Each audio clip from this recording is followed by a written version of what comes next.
I have thought about how to start this video, how to make this video, what I wanted to say, how I wanted to portray this message, and how I wanted this video to feel for several months now. I thought about making it a big, serious, grand thing. I thought about making it a 2-minute message and then going on about my day. Frankly, I thought about not even making it and just getting back to making videos like nothing happened. But that's just not who I am. So I'm just gonna speak from the heart.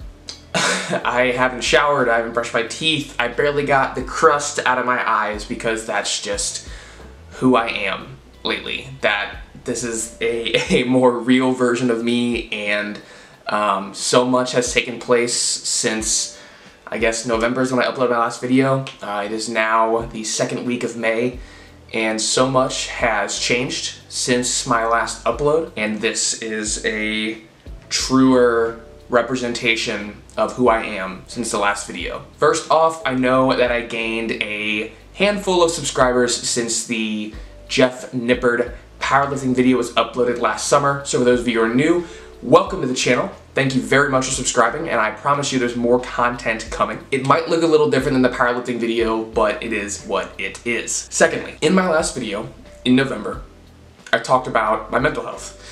I talked about my shoulder injury and some inflammation that I was dealing with. I talked about how I was handling said shoulder injury, and I talked about how I was handling my mental health and the progress that I made and why I've been feeling better and what my content would look like moving forward. Unfortunately, shortly after the upload of that video, my mental health took a turn for the worse, and so did my shoulder. I don't really know where to start. I don't really know exactly what happened. I think I talked about it in my last video, but essentially I had a leg day in late October where I was squatting, and I just worked up to a set of 225 because things were feeling really uncomfortable. I did a single at 225, the bar slipped, and I kind of caught it with my bad shoulder, and I felt a searing, sharp pain, and I racked the bar, stopped squatting. I think I did some Bulgarian split squats and came home. Everything should have been fine. Popped my shoulder in a weird way in the shower, had a panic attack that lasted several hours overnight. Then I was fine for the next couple of weeks, and my trap was just feeling kind of meh, and I'm actually kind of actively in the moment thinking about how I want to present this, because now that I'm saying all this out loud, I think I talked about this in that last upload from November. But either way, I thought I was making some progress, and I really felt like I was, physically anyway. I went to see my primary to talk about my mental health, and he suggested possibly starting some SSRIs. I don't know the exact acronym, but essentially, for those who don't know, they are depression and or anxiety and or panic medications that allow your brain to artificially produce more serotonin if there is a reasonable suspicion or proof, data, that says, test results that say that your brain is not producing enough serotonin on its own at the moment. Therefore, tests were done on yours truly, and that was the case. He and I agreed, and still do, agreed at the time that medication is one of his last resorts. You know, he's not a doctor who just likes to throw medication at his patients and put them on a prescription and say, see you later. You know, he wants to figure out the underlying issue, solve the problem at its root if we can. So I was prescribed the medication, did not take it, and things started to get better. There was one workout in early November where I was having a high anxiety day. I hadn't had much to eat, hadn't had much to drink as far as hydration goes, and I took a big scoop. I think it was a 2-scoop day, actually, because Cassie and I had a busy day together. You know, the agenda was stacked. I didn't sleep very well, so I was like, all right, 2 scoops, that's no problem, you know? Like, I just want to have a lot of caffeine the rest of the day. Because at the time, caffeine intake was like right around 500 milligrams at most, you know? So 2 scoops was like 300 milligrams, no problem at all. It's like having a 3D or a Monster or whatever, no problem. Had a very high anxiety workout, and I moved my trap in such a way that I couldn't feel it. Like, I just went to go do a rowing movement, and I couldn't feel anything at all. Completely numb back here. And so that kick-started my anxiety, sent me into another panic attack, and I was anxious all day. The next day, I was in incredible pain. Like, couldn't move, certain directions, couldn't move my hand over head without having discomfort or pain at its greatest range of motion. So I didn't go to the gym, and that started the longest depression that I've ever experienced. I won't spend too much time on it because that's not what I want this video to be about. Really, I'm just recapping for you all and then kind of getting on to what my channel is going to look like moving forward. So essentially, between November and the end of December into early January, I was severely depressed. Worst it's ever been in my life. Thoughts of suicide, thoughts of self-harm, telling Cassie on a nightly basis that I didn't think I was going to make it through the night, not sleeping, not eating, not drinking water. If I was drinking a lot of alcohol. Wasn't going to the gym during this time at all because I didn't feel like I could move, you know, like even like a leg extension. I didn't want to, I was so anxious about hurting my shoulder further that I didn't even want to hold myself in place for a light leg extension, not doing any cardio, pretty much just sitting on the couch. Depression was so bad that it negatively affected my day job and my performance at my day job. That's kind of another story that we don't really need to get into, but it negatively affected it such that my performance was, or lack thereof, my lack of performance was noticed by my supervisor and other colleagues. Negative results came from that. We've bounced back since then. Work has been great for the last several months, so we can talk about that in a later video. But I finally decided, the prescription literally sat on my dresser for 2 months. I thought I was doing better, and Cassie and I agreed, like, hey, I don't feel like I need to take it. I'm nervous to take it. You know, I know it might help me, but I know it takes a while to get that settled into my system. I know that there can be a lot of side effects. I don't really want to deal with them right now, etc., etc. We finally agreed, like, hey, when I'm ready, I'll take it, you know, and she's like, great. And I had several friends that I consulted, a lot of them that work in mental and or behavioral health, and very smart, well-trusted people. You've seen them on the channel before. People that take these medications themselves, consulted with them and they said, hey man, I think it would help you. However, I totally understand if you are not ready to take it yourself, and you have to be in the right mindset to take it. Very reassuring, very appreciative of those friends. I finally had an experience that put me at rock bottom. I thought I was getting better. I had a great couple of weeks, and one day I just had a breakdown out of nowhere. I felt lightheaded, I felt dizzy, felt nauseous, I was crying, I was in pain, my whole body was locking up. I honestly thought I was gonna die. It was horrible, and you know, Cassie obviously was very, very helpful, but she was freaking out too, and rightfully so. Well, she doesn't know what this looks like, she doesn't know what to do for me, and she's the only one here, you know, so it was that night that I think we just sat down and I said, tomorrow. This has to stop. I can't, this isn't where this ends. You know, like I recognize that, and at the time I did, I truthfully did, but it was so bad. My anxiety, my depression was so bad that any logical, reasonable thought was pressed so far down that they were damn near silenced from all these negative, intrusive thoughts of this is the rest of your life now. This is what life looks like. No improvements are going to come. This is who you are now. And I said, tomorrow, I'm done. Medication starts. We're going back to physical therapy. I'm getting back. I have to be better for me, for you, for my family, for our future. I mean, we had just got engaged in September and pretty much didn't have any time to celebrate it because a month later, depression. Fast forward 3-4 months, we've been engaged since September now, and have we really even celebrated it? No, so I told her, I said, I have to get better. So I did. I started the medication, and that was February, I think. Was it February? February, March? Mid-February? Maybe it was March, I don't know. But I've been on it for several weeks now, going to the point of, I think, been on it for 2 months. Been on my medication for a long time, and it has been incredibly helpful. There were some rough patches, some adjustment periods.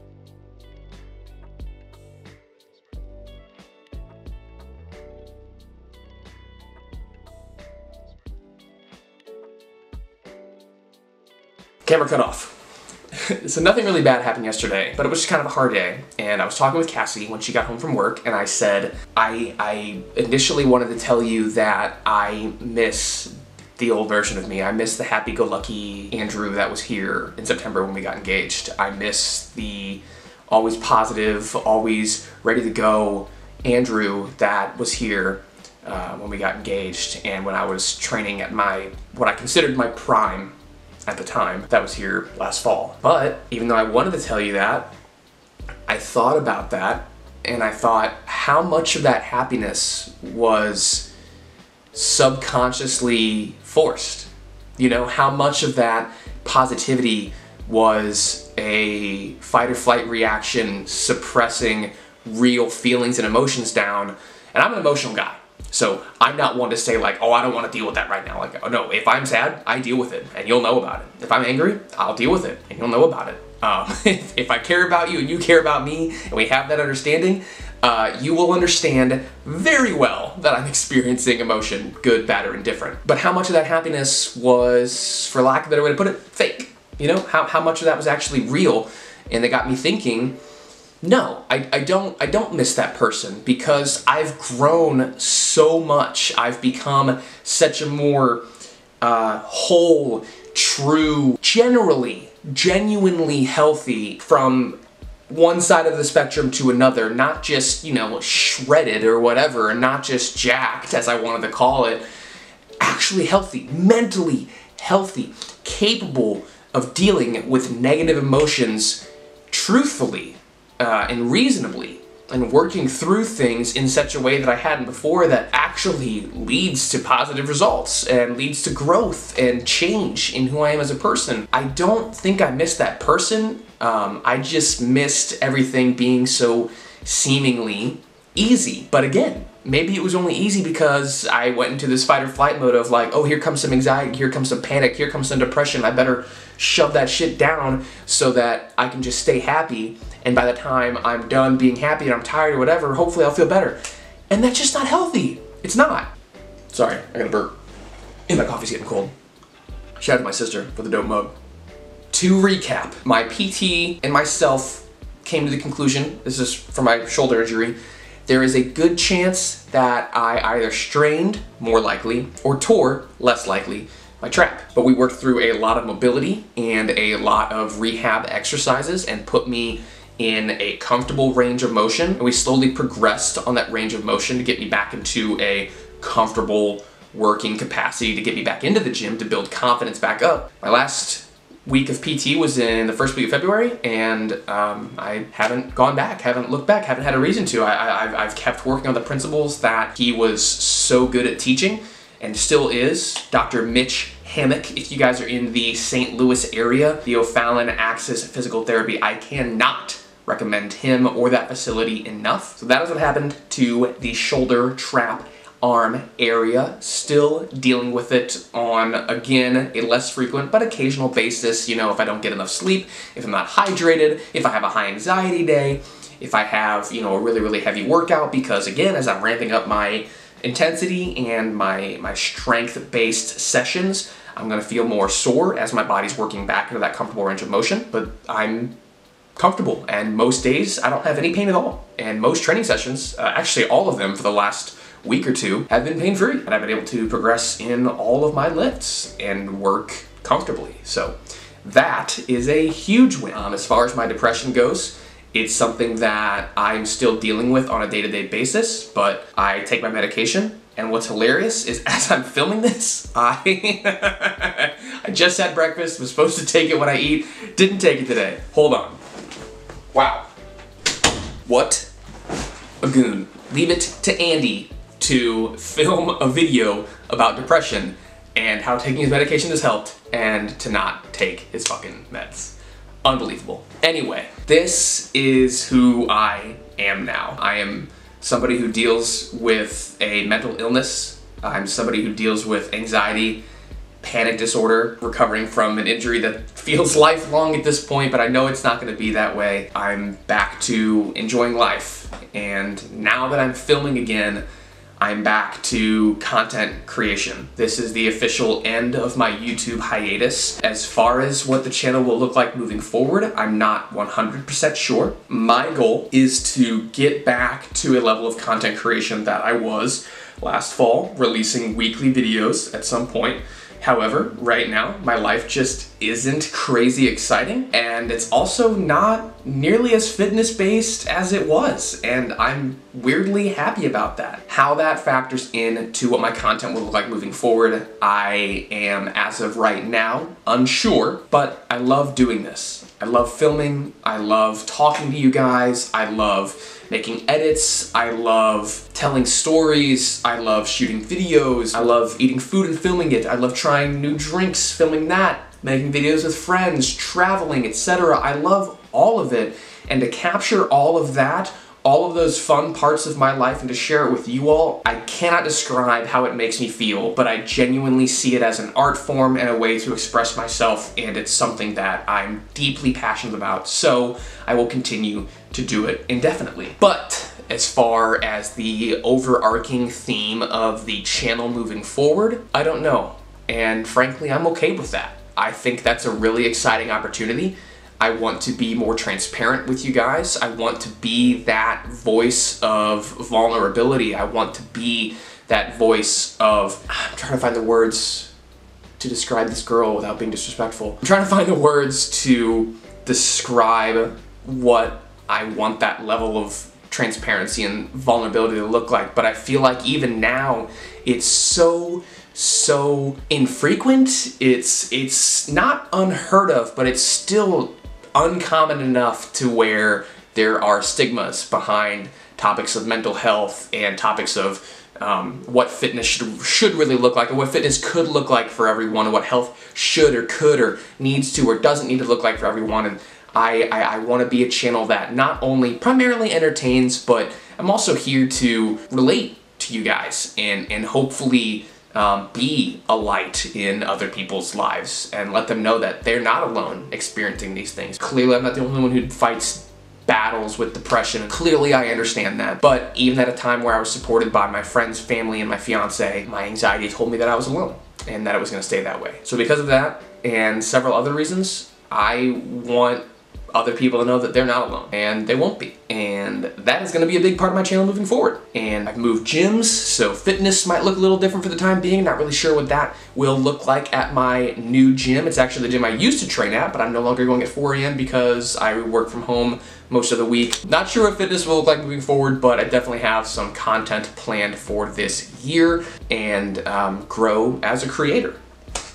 So that is the video. I hope you guys enjoyed it. I hope you were able to get some clarity on who I used to be, who I was over the last couple of months, who I am now, and what things will look like in the near, moderate, and long-term future. I really appreciate you guys watching. I'm so excited for videos to come. I'm so excited to keep making content for you all. And I'm very blessed to still be here today. And I'm really glad that you guys are too. I'm happy that you're all still around. Whether you believe it or not, someone's happy that you're still here. A lot of people are. And one of those people is me. Thank you for watching, and I'm truly, truly stoked to be back. I'll see you guys in the next one. Peace.